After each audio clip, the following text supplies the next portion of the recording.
What's going on, y'all? It's your boy Music MindFrame coming to you live and direct, and you would now enter in Vibe City. And if you haven't already subbed to the channel, what are you waiting for? Hit that subscribe button, as we got some banging 2K content on our channel. But as for today, the topic at hand is the post scorer archetype and how they can be improved on come NBA 2K18. Let's hop into it. Now, the post scorer is one of the new builds included in this year's introduction to archetypes, but post scorers are no stranger to the game of 2K, as beasting and feasting down low has been in the game for a while now.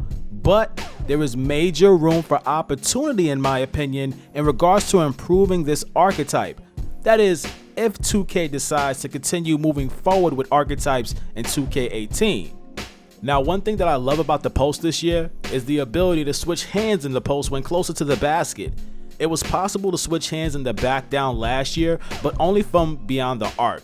But now, the post players got some love, as they can trigger this animation as well. And I'm a big fan of this move because it's useful for setting yourself up for certain offensive animations and also to protect the rock from your defender. But moving on from this, let's check out some changes 2K should make post-wise. First up is engaging in the face-up and back-down animations in the post. Last year in 2K16, engaging and disengaging could be comboed into drives, fades, up and unders, or whatever your mind could come up with. As long as you were creative in the post, you could abuse anyone down low. Also, engaging and disengaging from the post gave a triple threat kind of vibe, and I was digging it. Fast forward to today's game, and this has been changed for the worse, as these same chains and triggers are now very inconsistent compared to last year. Last year, when you engage and disengage, you knew what you got. Now, 2K will slide some new animations in there just to throw you off. And I'm just personally not a fan of that. Whenever I input a command into my controller, I want that exact move to be executed, not a random animation that I can't control. Next up is the Dream Shake and the Dream-like up and under, and this year is below average in regards to how dope and effective it should be.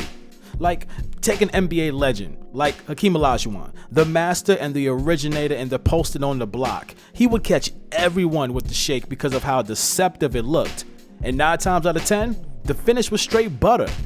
Now, the Dream Shake can be triggered in this year's game, but regardless of how high your post scoring is upgraded, the animations to execute this move are not fully controllable, and that also needs to change moving forward, as total control in the post needs to be stressed. Next up is the post hook, and in my opinion, this move has never been as effective as it should be. But this year, 2K made the post hook even more inconsistent and irrelevant. I mean, last year in 2K16, we had the post hook specialist badge. This year, no badge to even acknowledge the post hook exists in the game. In 2K16, the post hook was one of my go-to moves, especially when matched up against bigger defenders. And of course, it would dominate against the smaller cats as well. But the point is that it was such an effective move, and the attention has been swayed away from this move down low. Hopefully a big hopefully right here, this will change come 2K18, because we need a badge to pay homage to this move and its true level of effectiveness in the post.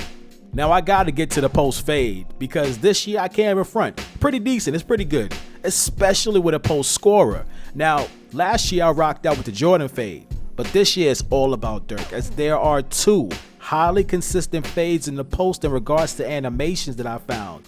And these are the most effective in the game, in my opinion. The first fade is off of 1 foot, while the next is simply a quick fade to the side. This one, though, is my personal favorite. But in regards to improvements with the post and the post fade, again, there are no badges to supplement how great this move, or I should say, how dominant this move should be. And again, last year there was a post fade badge. This year that badge was scrapped. And I get that there's a post scorer grand badge that will increase post success, but that badge is not up 24/7. Bronze to Hall of Fame badges are. Of course, they could be dropped with a lockdown defender, but still, pretty damn good to have those badges. And the difference between having badges and not having badges is very noticeable in this game. Honestly, let's keep it chill real quick, all right? This would probably make post scorers OP, or even players that play with their backs to the basket, such as Michael Jordan, one of the GOATs, or even Kobe Bean Bryant. They're deadly with their backs to the basket. They dominated for years, but I like it. Let's add some more diversity to the game. I mean, 2K could have easily swapped out Brick Wall and Bruiser for Post Hook Specialist and the Post Fade badge. Oh, and don't even get me started on Post Operator. What happened to that? Come on now, baby. Come on, baby. Come on. Where you at? Look, man, look. I get that playing in the post is a lost art. It's rare to come across a player that actually knows what they're doing down low. But for those that enjoy that old school mentality of banging on the block, hitting fakes, bullying, backing down, fading, maybe even using the sky hook, 2K should focus on the post, especially with the birth of the E-League on the horizon. Being able to create that Kobe type of player, a player that could take you off the dribble, create plays, and play back to the basket at an elite level would be an asset to any team in those clutch moments. I mean, it's as if Kobe was born with the clutch gene, so why not spark a post renaissance? How about bringing those badges back for those interested in the post, for those that want more from the post game moving forward, and for those that just might want change in the post? Man, it always seems like 2K adds something new one year and then takes away 10 different things the next. Like, why can't we just build off a solid foundation and continue to make improvements, not setbacks? I mean, yeah, cut the cheese, that's evident, but if it ain't broke, don't fix it. And this could be said about many different archetypes. Man, talk about broke. But let me know in the comment section below, especially if you're a fan of the post, what you feel needs to be changed, added, or taken away from post scoring in general. Also, drop me a like. Let's try and get this video to 300 likes. I think we can crush it, man. We've been crushing it lately. 300 likes, and we'll cover some other archetypes and overlooked areas in the game.